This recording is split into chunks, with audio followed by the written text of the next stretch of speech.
How long should a marketing video be? If you've been told to keep your videos short because people's attention spans are shrinking, you've listened to advice by people who don't know what they're doing, who don't know how to generate leads. The truth is, longer videos way outperform short videos when it comes to lead generation. So this isn't about runtime, it's about your purpose or your focus. A 10-minute video that builds a relationship will way outperform a 45-second video that goes viral. In this episode, I'll show you how to determine the right length for your marketing videos, what metrics actually matter, and how to make long-form content feel shorter than it actually is. By the end of this video, you'll know how to keep people watching and how to turn those viewers into leads for your business. Let's dive right in. Okay, so let's start by discussing that misconception that shorter videos are better. Now, the reason people say that is because there are platforms that are focused on short content. So that could be Instagram, that could be TikTok.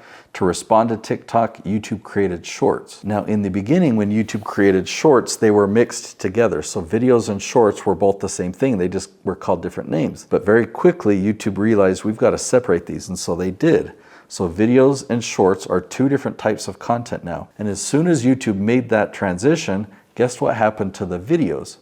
Videos have been trending longer and longer. Shorts have actually trended longer and longer. They started out being a minute or less, and now they're 3 minutes or less. But if you look at regular videos, if you look at a channel like Mr. Beast, if you look at the average length of one of his videos today compared to the average length of one of his videos 3 years ago, today they are twice as long. What actually determines people's attention span or the length of content that they want to watch is their expectation for a platform. So if I sit down on my couch and I turn on Disney Plus, or if I go to Netflix or Amazon Prime, I'm probably looking for a show that's maybe 43 minutes long or a movie that could be 2 hours long. Now, if I watch a Pixar short and that short is only 5 or 6 minutes, do I feel satisfied and then turn off the TV? No, that was just like the preview, and then I'm ready to watch the full feature. What about if I go to Facebook, or if I go to LinkedIn, or I go to Instagram? If there were a 2-hour something there, would I watch that?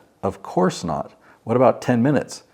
Probably not likely. On rare occasion would I watch something like that. I'm looking for an article, I'm looking for a photo, I'm looking for a very short video. Well, what about YouTube? Well, it depends if the person watching YouTube is watching it like this or like this. If they're watching it like this, then they're tending to watch the longer videos.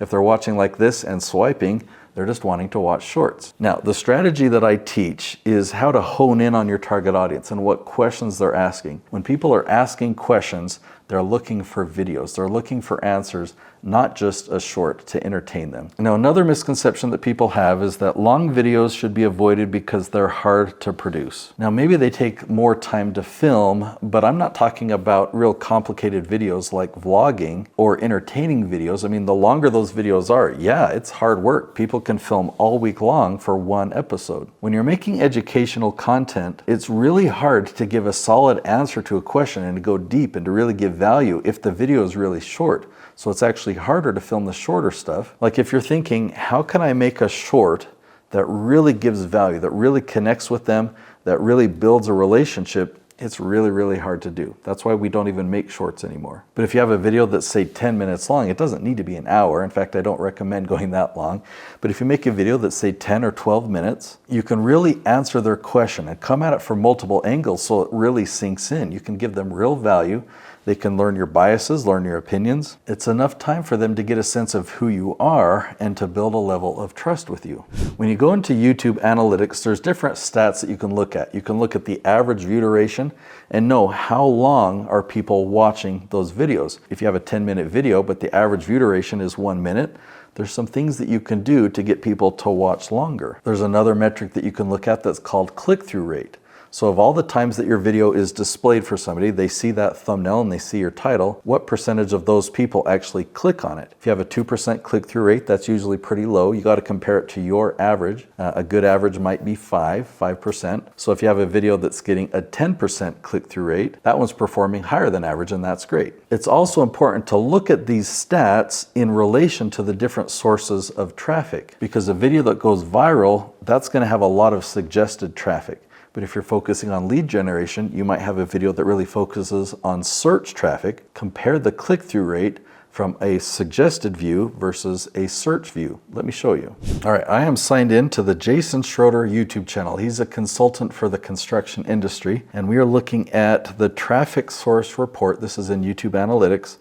You can see YouTube search, suggested, browse, external, and look at this column over here. This is the click-through rate, and you can see that for YouTube search, the click-through rate is 10.2%.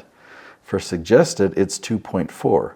For browse, it's 4.5. Isn't that interesting? When you're making content for a specific purpose, it's important to look at the stats the right way, because I might look at my overall click-through rate and see 4.5 and say, I don't know if that's performing where I want it to be. But then when you realize that the search traffic, the most valuable traffic for lead generation, that has a 10.2% click-through rate, yeah, leave the thumbnail right where it is. How can I make my video longer if the answer is short? So when you do keyword research and you find a question that your target audience is asking and you want to make a video about it, sometimes you might think, well, the answer to this question is really short. How do I talk about this for 10 minutes? What I encourage you to do in that case is to find other questions that are similar, or the person who is asking that first question, what other questions might they have? So then when you start at the episode, you say, all right, in this episode, we're answering this question, we're answering this question, and we're answering this question. So let's dive right in. And that way you're giving a lot of value and you're making a longer video, so you have a longer time to build a relationship.